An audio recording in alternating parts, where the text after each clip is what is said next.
Florida's job growth picking up steam. The state seeing the largest monthly unemployment rate decline in 20 years. Joining us from Tallahassee, Florida, is Republican Governor Rick Scott. Great to see you, Governor. We caught up a little bit at the Correspondents' Dinner, but I want to let you talk about Florida for sure, but I don't know if you saw the Journal today, and there's a big Scott Walker piece about Wisconsin, and I couldn't help but see some of the parallels. Wisconsin's moving up quickly in its environment for business, just like Florida is. All of those reforms that Scott Walker put in this recall, none of his opponents are talking about those reforms because they're all working in terms of even schools have not had to lay off teachers, because when you get your health care and some of your pension things in line, and maybe have the public union employees just contribute a little bit, not even as much as the private sector, then you don't have to lay off people. The property taxes fell for the first time since '98. They saved $1 billion, and so you wonder, and you've had to do the same thing, and you took your lumps. You were down under 30% approval rating, right? Yeah. And now he's doing the right thing. I mean, you just follow what Rick Perry's done. He says, look, we're going to make this, he says, we're going to make Texas the place where people want to do business. That's what Scott Walker's doing, Bobby Jindal, a lot of other governors are doing. Mitch Daniels. That's what we're doing. Oh, Mitch Daniels, look at how he's moved up. But look, you have to think like a business person.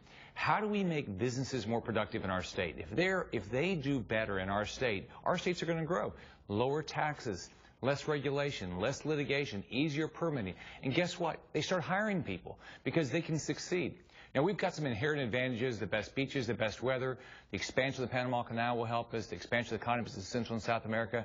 But ultimately do I have people working with me that like busy people? Do they treat them with respect and say, how do I make sure your business can succeed in Florida? That's what Perry's done in Texas. That's what Scott Walker's doing. A lot of these governors are doing. Mitch Daniels has done it for years. I guess he's been up there 7 years.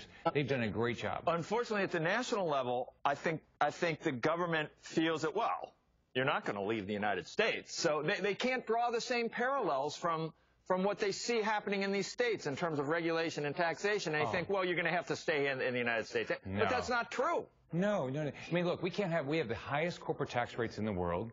We've got more regulation. We've got more litigation. If we want foreign companies to headquarter here, if you're a new person, if you're a person starting your business and you say, I could do it in America, I could do it in some place, it's an easier place to do business. Because when you go shop, you don't say, oh gosh, I'm only going to buy an American product. I'll pay for those higher taxes, and I know the cost of litigation is more, the cost of permitting and regulation, I'll pay a little bit more. You won't. Businesses can't do it, you can't do it, and you won't do it. We've got to make America the safe haven for businesses, because lower taxes, less regulation, less litigation, easier permitting. Now, there's some logical things we have to do to take care of our environment and things like that, and we're going to do those. But we have got to compete in the world market, or we won't have jobs. I think about every day, the people making $40,000 a year struggling in my state, they want a job. They want an education for their child, and they want a job.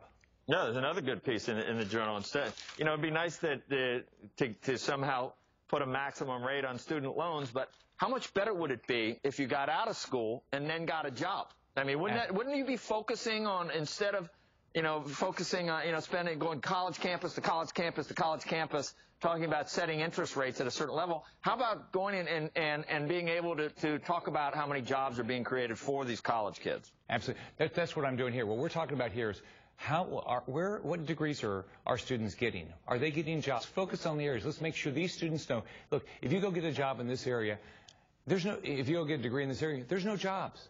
I mean, so we're going to let everybody know in our state where the jobs are. We're going to focus our degrees on where the jobs are. We're going to make sure these kids can get jobs when they get out of school. You can't pay off, if you got no job, it doesn't matter whether you're paying off a student loan at 2% or 8%. So we got to go. We only got 30 seconds. We want to see you again soon, but I like your missionary zeal for jobs, and that's all you ever talk about. That's a word that, that's the one thing that comes out of your mouth more than anything else, jobs. And I'm just wondering how we can make money, buy some Florida companies, I guess. I don't know how our investors can benefit from your advice. But just follow the companies in Florida. They're going to do really well. All right. That's a good idea, a little basket of Florida companies. Thanks, Governor. Okay. Have a good day. Coming up.